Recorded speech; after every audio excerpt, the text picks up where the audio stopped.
Hello everyone. I'm Tadashi Kaname, Director of Department of Genome Medicine in National Center for Child Health and Development in Tokyo. I'm working on rare disease research, participating in nationwide projects such as initiative on rare and undiagnosed diseases and whole genome sequencing project in Japan. And we have two speakers, Mr. Ed Lee and Professor Catherine Brownstein. I'm very excited to be able to hear the new technologies by Nabsys. And this is a Japanese meeting, so I'd like to introduce two speakers in Japanese. ということでですね、2名の演者なんですが、まず、ナブシス社の、オミックスプラットフォームの説明を、ですね、エドリーさんですね、に、していただいて、でもう一人ですね、オミックスを実際に使用した解析例を、ハーバードメディカルスクールのアシスタントプロフェッサーのキャサリン・ブランスタインさんにお願いしたいと思います。まず最初に2つ、お話をですねしていただいて、その後に、質問等のコーナーとさせていただきたいと思います。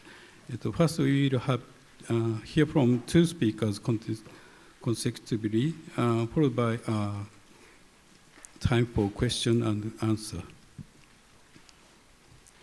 ではまずはじめにですね、エドさんから、Advancing Structure Variant Analysis with Electronic Genome Mapping という題で、ナブシス社OhmXを使用した、EGM ですね、エレクトロニックゲノムマッピングの紹介をお願いしたいと思います。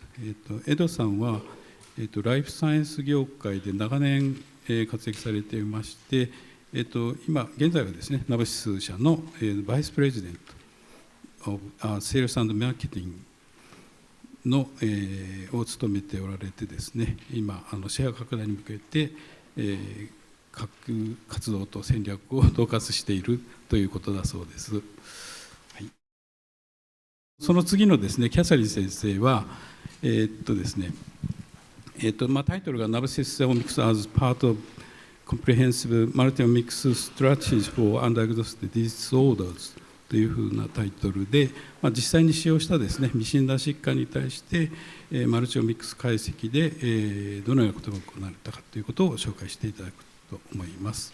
キャサリン先生はですね、ハーバードメディカルスクールのアシスタントプロフェッサーで、ボストンチルドレンズホスピタルの分子連学ですね、コーファシリティのアシスタントディレクターも務めておられます。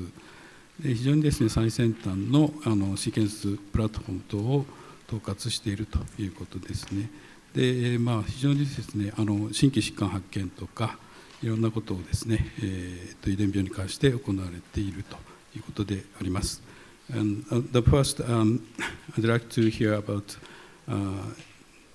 Mr. Ed's talk. So please start. All right, thank you for the introduction. It's a pleasure to be here. My name is Ed Lee. I'm the Vice President of Sales and Marketing at Nabsys. And the title of my talk today is Advancing Structural Variant Analysis with Electronic Genome Mapping. Okay, so just a quick conflict of interest disclosure, nothing to really disclose other than I'm an employee of Nabsys. Just a quick introduction to our company. Nabsys is the pioneer in electronic genome mapping. We are based in Providence, Rhode Island in the United States. We have an applications lab in San Diego, California, also in the USA, shared with Hitachi. Nabsys is a Hitachi Group company, and the company was founded on a patented electronic nanodetection technology, which enables the electronic genome mapping technology, or EGM as we call it. Our goal for the company is really to address the significant unmet needs for affordable structural variant analysis and detection in research and clinical research.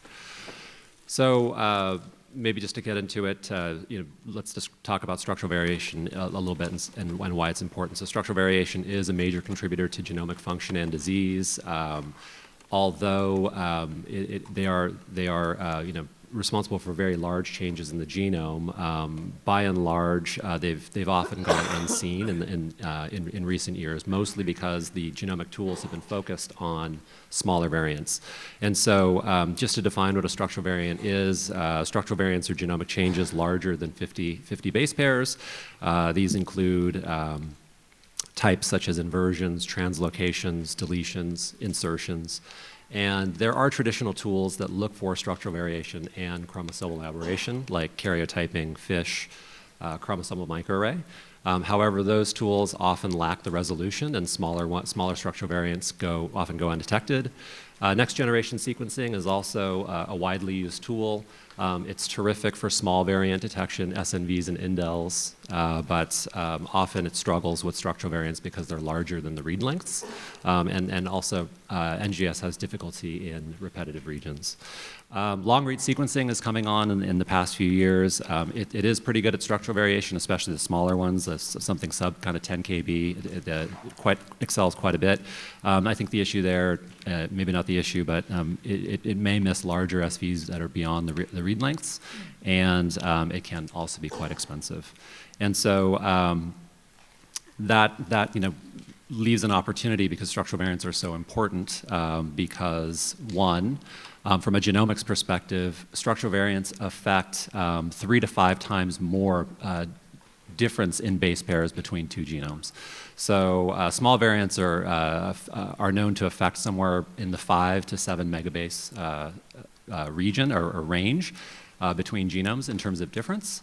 And structural variants have been estimated in recent publications to affect over 20 megabases in difference. So that's somewhere between a 3 and 5 times difference for the responsibility of genomic change.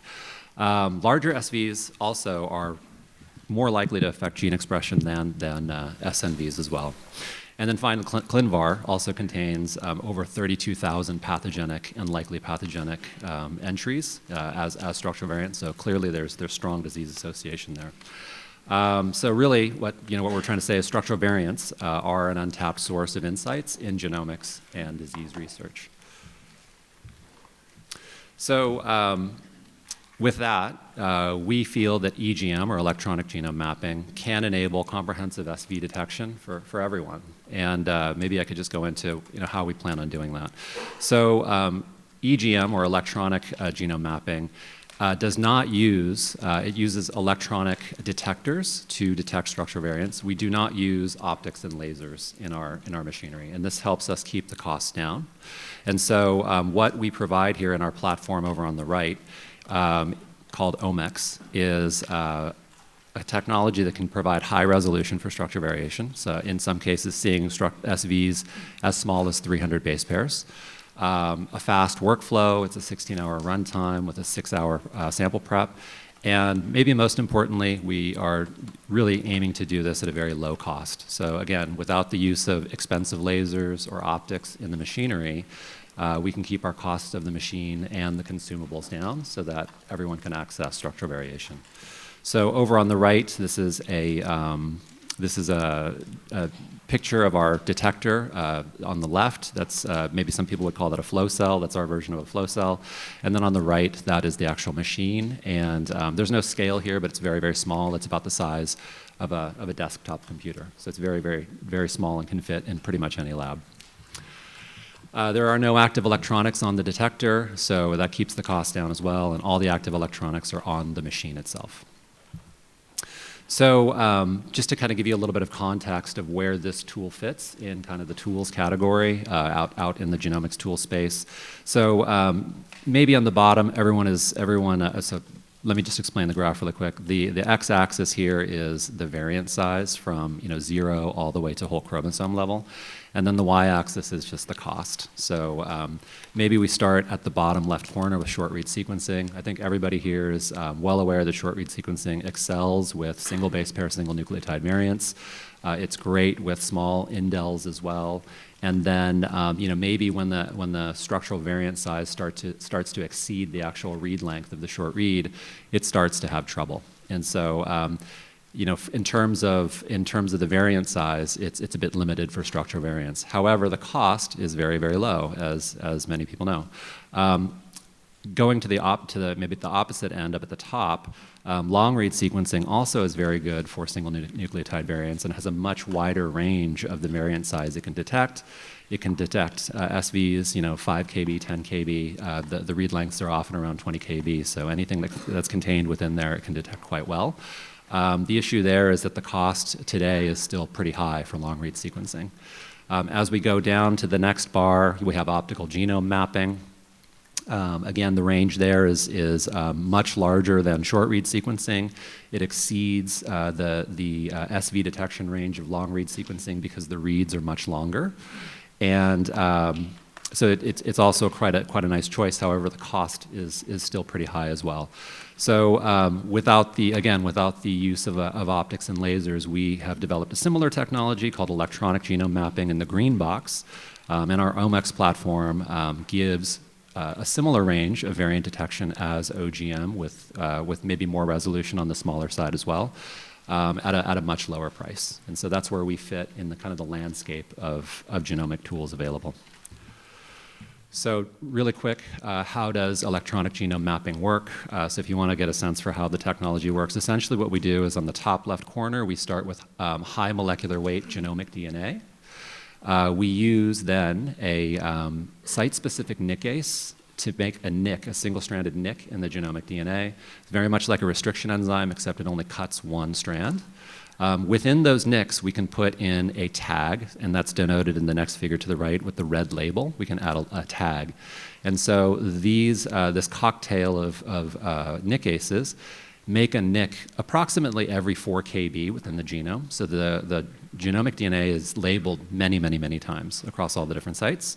We then label or load that labeled DNA into the detector and then put that onto the machine, onto the OhmX. And then in the enlargement window, you can see that the labeled DNA is, can you see this? Oh, perfect, okay, great. The labeled DNA is passed through our detector, and as the DNA passes through the detector, you can see as a tag goes through, a sharp signal comes out. And so here it looks very, very clean, but really what you get in real life is something that looks like this. And this is what we call a trace file. And so what you're seeing here is as nothing passes through the detector, you get a baseline signal. As soon as the DNA enters, you detect the DNA backbone. And then as every tag passes through, you get a very, very nice sharp peak. And so each fragment of DNA that passes through the detector generates a trace file. So this trace file represents a single molecule of DNA that is probably around 200 kb long, so a very, very long single molecule read. At this point, what we do is we take, so what I should also say is millions of these are generated per sample, per genomic DNA sample. And then once we generate them, what we do is we use our primary analysis software and we convert them back into something that looks like a DNA molecule. So this gets converted to this. And then when we have this conversion done, we do something very similar to sequencing. So what we do is we take all of our reads denoted here in red, the red tags, and then these individual sample reads. And in this case, what we are doing is we're aligning it back to the reference genome. So it's very similar to sequencing. These are our reads. This is the reference genome. And remember, because the nickases are site-specific, we know where all the tag sites are in the reference genome because the site recognition. In this case, when we do our alignment, all of our reads are aligning, all the tags from our sample in red are aligning very well to all the tags to the genome, to the reference genome, pretty much everywhere. Except right here, you'll notice there is no tag missing, but it seems to have shifted over to the right. And so if you look in this enlargement window, you can see that the reference genome says there should be a tag here, but in our sample, the tag is over to the right. And what this is indicating is that there has been an insertion within our sample. So we can measure this distance, this shift, and so this is measured as a 10 kb insertion. If this red tag had been shifted over to the left, that would be indicative of a deletion because it would mean that DNA was deleted to make the tag move. And if it were inverted, if the pattern were inverted, that would denote an inversion. And so basically measuring the difference between the reference genome pattern versus the tag pattern in our sample, we are able to detect structural variations such as insertions, deletions, translocations, inversions, and duplications. So just a quick refresher, we take our labeled DNA, we put it into the detector, we load it onto the OhmX machine, and then within the machine, the DNA passes through the detector and you get these nice signals. I wanted to show you a quick video of what this looks like in real life. So we used a microscope and we took a video, and this is genomic DNA that is going through the detector here in this pinch point. And as it is going through, it is being read, and those signals are being generated. So here comes a very, very long, ultra-long strand of DNA. It's getting read. All the tags are being read. And that's how we're generating all of our reads. And this is happening 256 times simultaneously because our detector has 256 of these detectors. So to assist you with your research, we do have software pipelines available to analyze the data. This is a busy slide. I'll do my best to simplify it for you. Essentially what we have are two major softwares are Human Chromosome Explorer, or HCE. This is a software built by Hitachi in collaboration with Nabsys. And really this is for unbiased whole genome structural variant detection. So if you're just asking, what SVs are present in my genome, and you just want unbiased SV detection or profiling, this is the software you would use. And it would give you a readout of all the structural variants that are in your genome. The other platform we have is called SV Verify. This is a more simple platform. It's really for checking if specific SVs are present. So for example, if you had a hallmark translocation you were looking for and you wanted to see if it was in your sample, you could use SV Verify, and it's a little bit simpler to run. We also have specialty pipelines. So we have a repeat expansion analysis pipeline for whole genome repeat expansion analysis. And in development, we have a CNV analysis for copy number variation. And that will launch sometime in the next quarter. So now I'd love to show you a little bit of data. I'll just start off with a little bit of cancer and somatic applications. So this is some work we did with a collaborator at UC Irvine. Essentially, they are actually a cytogenetics lab, a cancer cytogenetics lab for heme malignancies. What they wanted to know is, could we detect small and large deletions in the TP53 gene? So the TP53 gene is a crucial tumor suppressor gene. It's a very, very important gene in cancer, and so this is where our collaborators wanted to start to see if we could detect these variants. So the way we went about that was we bought 2 cell lines from ATCC, and these are cell lines known to contain a deletion in TP53, and we ran those samples. So in the first sample here, let me show you how to tell you how to read this. Essentially what we have is our chromosome 17 track. So this is the reference genome, chromosome 17, and this is where all the tags or labels should be based on the sequences of this, or the sequence of this stretch of DNA.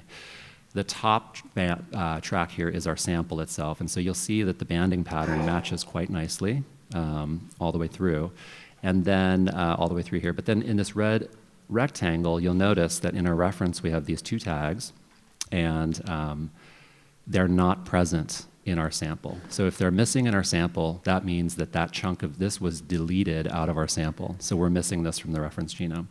So then when we align that to the gene annotation for TP53, the green boxes are the exons.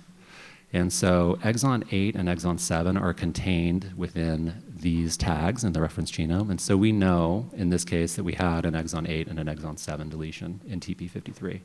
The total deletion size we're able to measure, it's denoted by this red rectangle as well as this red trapezoid. It is a 3.8 kb deletion, and that's what was reported in the literature and from ATCC, and we were able to pick up this deletion. They also wanted to, our collaborators also wanted to see if we could see larger deletions as well. So we bought the HL60 line, which has a known much larger homozygous deletion. And it is a 90 kb deletion, and in this case, we were able to pick it up on both alleles, and it's a partial TP53 deletion. So what we're really trying to show here is the range. We're able to pick up small deletions as well as very, very large deletions. There's probably 4 other samples that we've done that have shown similar, somewhere in between, but these were the 2 examples that I wanted to show you here today. We also did, our informatics team also mapped the labeling areas for BioNano, and those are denoted here in blue. So the optical genome mapping tag patterns are denoted in blue, and at least in this gene, the resolution or the density of tiling is not as high. So that would indicate that the resolution that you would get would not be as good for this gene. So the collaborator also wanted to see, could we pick up translocations as well? So we did the same thing. We ordered a Kasumi cell line. This is an AML cell line with a known translocation, a hallmark translocation, and a fusion of RUNX1 and RUNX1T1. So again, how you read this is our read. This is one allele's read, and so you can see this is mapping very beautifully to the reference genome of chromosome 21. So nothing is happening on that allele. But on our other read here, you'll see that the beginning of it maps very well to 21 and then abruptly breaks off and starts to map to chromosome 8. And so this is a breakpoint here. This is the breakpoint fusion of 821, and it is a fusion product of RUNX1T1 and RUNX1. And so this is a demonstration that we were able to pick up this important gene fusion in this cell line. We took that same cell line and we ran it through our CNV pipeline that's in development.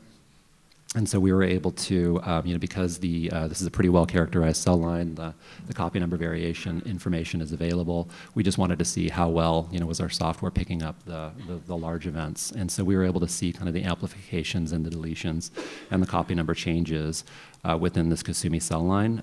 Pretty much all the hallmark important ones were detected except for one. But as I mentioned, this software is still in development, so we'll be working on that until launch.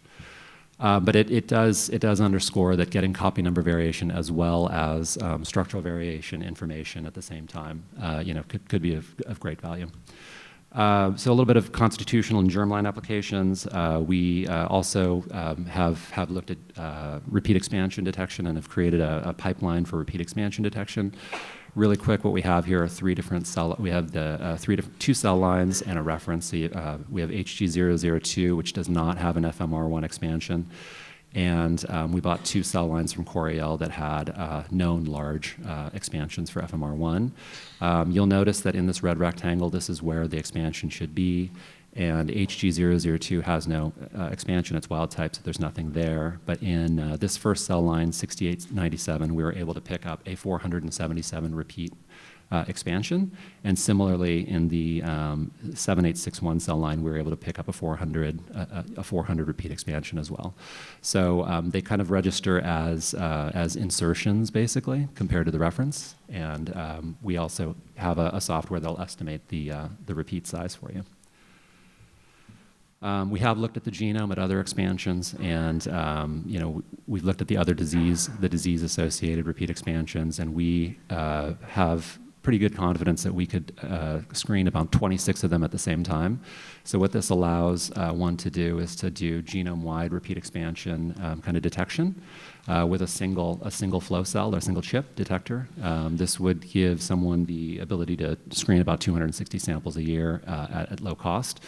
And this could be used as an upfront screen, or it could be used as a validation tool. For example, many people are doing repeat expansion screening with short read sequencing. So if you had a positive and you needed an orthogonal validation, this could be a solution because the menu overlaps quite well. This is another application, just orthogonal confirmation of long-read sequencing by EGM. So what we did here is we just took some publicly available structural variant calls from PacBio from HG002. We plotted their calls on the x-axis here, deletions on the left, insertions on the right, and we plotted our ability to recall them with our software. And you can see that the concordance is actually quite high. So if you're looking for a way to call or to validate other technologies, EGM is quite an affordable way to do that. This is my last slide. So I think in summary, what I'd like to say is we have the omics platform available. It does come with integrated software as well as full bioinformatics support. We are offering genome-wide detection of chromosomal abnormalities and structural variation. The platform can also be used for orthogonal validation, and it's quite cost-effective, and it's very small and accessible. So with that, I'd like to thank you, and I will hand it over to Dr. Brownstein. Thank you.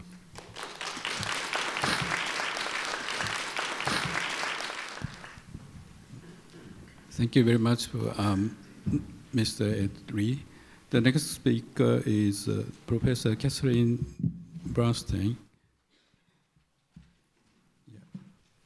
Her title is Nabsys OhmX as part of a comprehensive multi-omics strategy for undiagnosed disorders. So please give a talk. Thank you so much for having me here today. It's my first time to Japan, and I'm loving every second of it. I'm presenting sponsored research from Nabsys, which is my conflict of interest. So I'm coming here from Boston Children's Hospital, where parents and families come to us as a tertiary or actually quaternary hospital with two fundamental questions. What's wrong with my child, and what's next for my family? And for a lot of cases, genetics and genetic testing combined with clinical expertise can help answer these questions. But when it can't, we have a very good way of enrolling the patients in research. I also work at the Manton Center for Orphan Disease Research. We're a philanthropically funded research organization within Boston Children's Hospital that was created when my colleague, Dr. Pankaj Agarwal, was noticing that babies were being born in the NICU with seemingly genetic conditions, and they were being lost to follow-up because we didn't have a broad protocol where they could be enrolled and longitudinally worked on. So either the researcher or clinician was required to make their own IRB protocol, which is very labor intensive, or cram the patient into a protocol that wasn't necessarily right for them. So Dr. Alan Beggs, who is friends with the Manton family, was able to make a philanthropically funded center dedicated to rare disease research, where we were able to understand, diagnose, and promote development of treatments for rare and undiagnosed disorders. And really, we tried to stay on the cutting edge of technology too, and apply new techniques whenever possible. We're also not greedy. If we find that there is a world's expert in a phenotype or a gene, we always refer the patient there because you cannot possibly be an expert in everything. So here's an example of our team, and that we also have global collaborators around the world. One of the first cases that we got was X-linked hypophosphatemic rickets, where this condition causes rickets and osteomalacia, skeletal deformity. Here's an example of twin sisters, one with rickets and one without. You see quite the difference between the two of them. And it's a painful condition, progressive, and most mutations are the diagnoses are due to variations in the gene FEX, but not all. I actually did my PhD on looking at a case where the patient had hypophosphatemic rickets, but no mutation in FEX, and it turned out to have a translocation, 50,000 kb, 5' of a gene called Klotho, where I think actually like 90% of the research on this gene is actually performed in Japan. So we were able to make the mouse, cross it to the FEX mouse, and that's how I spent 6 years doing my PhD. So when we saw another family where they had undiagnosed rickets, I was really excited to work on them. And here is, you see, it was several generations with the proband actually being 85 years old, and in several generations not really understanding why the rickets was happening. So we did exome on the family, didn't see any variation in ricket and XLH. Genome, no variation XLH. Chromosomal microarray, no variation XLH, or effects, sorry. And then we were a beta testing site for Nabsys, and immediately I wanted to run this case, and we saw a duplication on exons 13 through 15. This was surprising because you usually see that that the duplication is in linkage with this 3' UTR, and that wasn't there. But we used it as a truth set and did both long read and bio-nano sapphire and saw the duplication in all three. So we were quite confident it was there. We published it, and the person who said that it was in linkage was really upset with us, made us redo it twice, then send them the raw data, look at the Sanger sequencing, send the Sanger traces to him, the raw Sanger data, but really it's a case of having a duplication without the 3' linkage, which was quite interesting. And then the next case that we were able to work on, I actually spend the bulk of my time looking at unexplained bladder pain in individuals, interstitial cystitis. It's a really painful condition that often is unknown. Treatments don't work that well. It's hard on you mentally. They have a very high suicide rate. A lot of times the treatments just don't work. They're not able to leave their homes. And I actually got this cohort from Lou Kunkel, who started collecting these families over 20 years ago and has amassed over 500 families, and just waiting for sequencing to become available, which it was. And we sequenced at first 100, thinking like, okay, are we going to be able to find anything? And we found 2 or 3 families where pathogenic variant in ATP2C1 seemed to segregate with disease. Then we got another cohort of patients called the MAGIC cohort from the NIDDK biobank and sequenced them, and also saw additional families with ATP2C1 variants. So this is traditionally a skin disorder.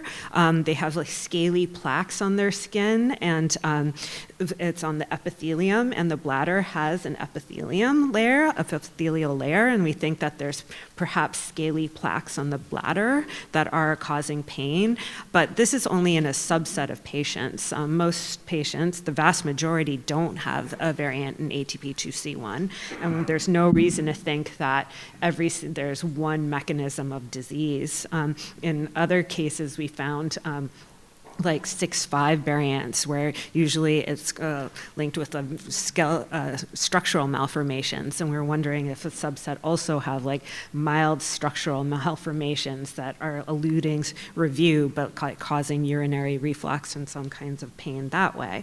But like with the ATP2C1, we were able to validate it in a second cohort, and actually it seemed like there was a whole pathway involved, so that was exciting, and we wanted to keep working on this, and partly looking at genes that have a relationship with ATP2C1, and one of these is Notch1.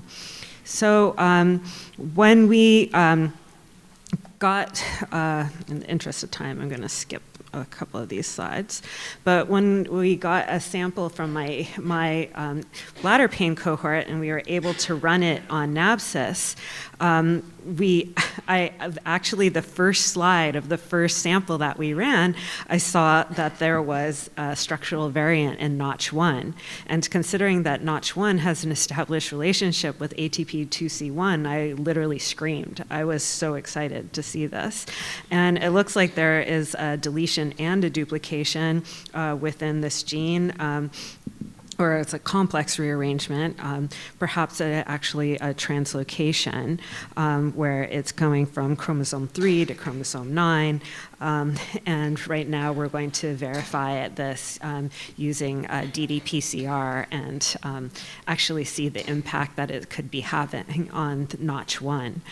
So I was convinced. This is revealing structural variation that we're not seeing using traditional NGS, and I wanted to run it on as many things as possible.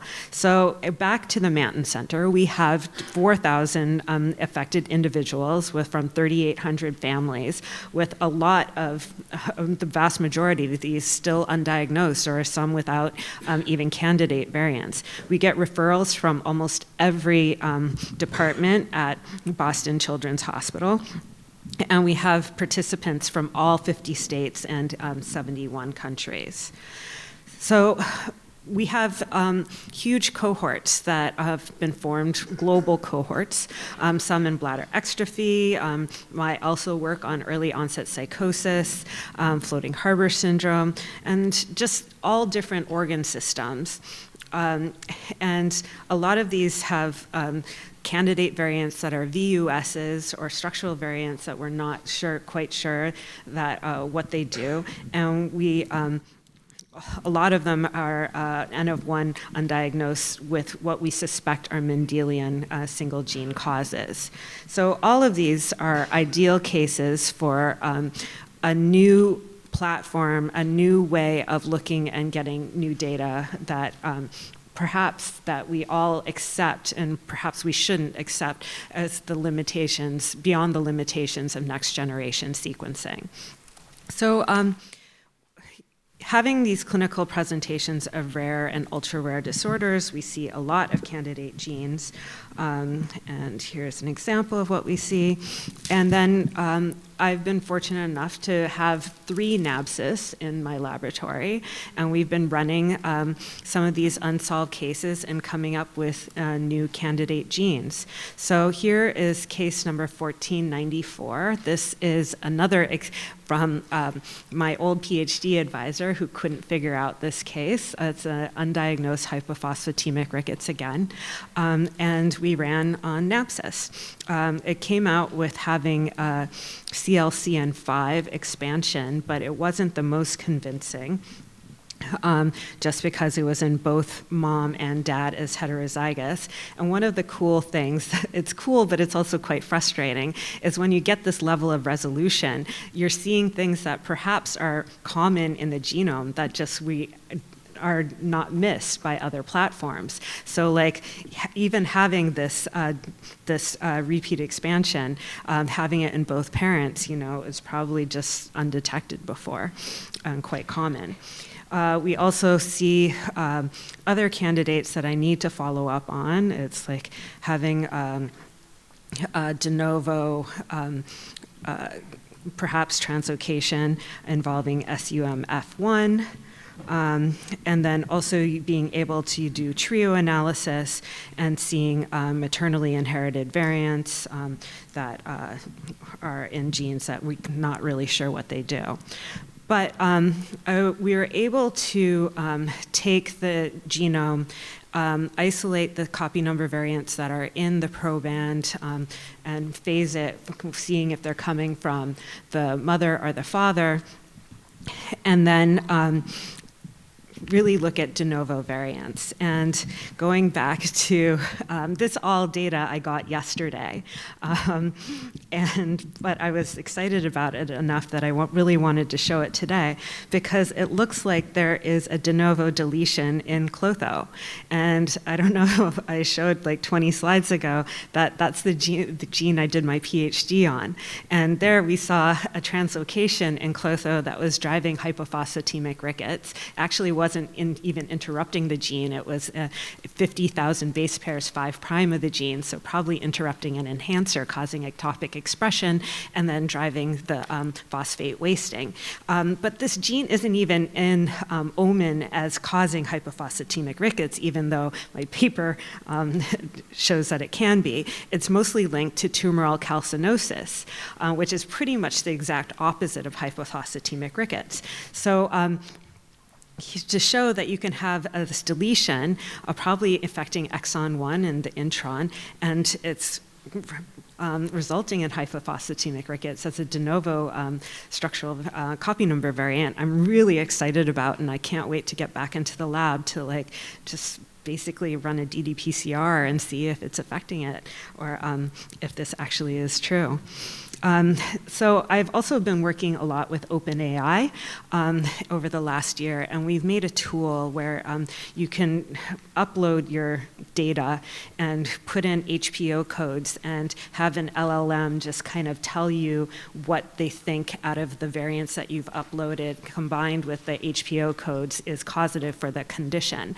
And I purposely designed it so it would be data agnostic. I hate all these barriers to access and reanalysis, and so having something where you could just have up to 10,000 variants and the algorithms of your choice, and allele frequencies, and then put in a simple list of HPO codes and have the LLM kind of comb the web. And being a human, you get tired at PubMed page 5, but being able to go for PubMed page 250 and find any associations, possible associations, and highlight them in a really easy to read way is extremely exciting. So this morning, or yesterday morning, I got the Nabsys data, and I was able to upload it to this, giving it the phenotype of hypophosphatemic rickets. And I'd never seen Nabsys data before, but it was able to unanimously call this Clotho variant as being probably really diagnostic, which I thought was really exciting, and we ran it 3 times, and it was unanimous each time. So basically, in conclusion, I just think that it's a really exciting time being able to have something that is going to elucidate structural variation that is so easily missed by traditional next-generation sequencing pipelines, and basically get new data on a lot of these old cases. I mean, it's still, when you run a clinical exome or genome, the vast majority go on as being undiagnosed. So having something where you can perhaps find something else is a breath of fresh air. I also run the Molecular Genetics Core facility at Boston Children's Hospital. We try to have state-of-the-art instrumentation, and especially in this day and age, we really have an emphasis on affordability, knowing that we have to stretch our research dollars as much as possible. Here are an example of the resources that we have available, and we've been fortunate enough to be a beta testing site for Nabsys and have 3 Nabsys machines. So we're accepting samples for the omics platform. And one of these I'm presenting here is our colleague, Ruud Hulsbas, who's at Dana-Farber, and he's really in cell manufacturing, and wanted to test Nabsys out as a way to confirm the integrity of his cell lines pre and post-treatment. So here he had T-cell-derived iPSCs. He wanted to be able to QC them. And normally he does karyotype and next-gen sequencing, and with next-gen as an onco panel, because you can see here between A and B, the cells have some variants going into it, like all of us have our variations in our genome that make us who we are. But then after treatment, there are additional variants that are introduced, and being able to understand those is quite important.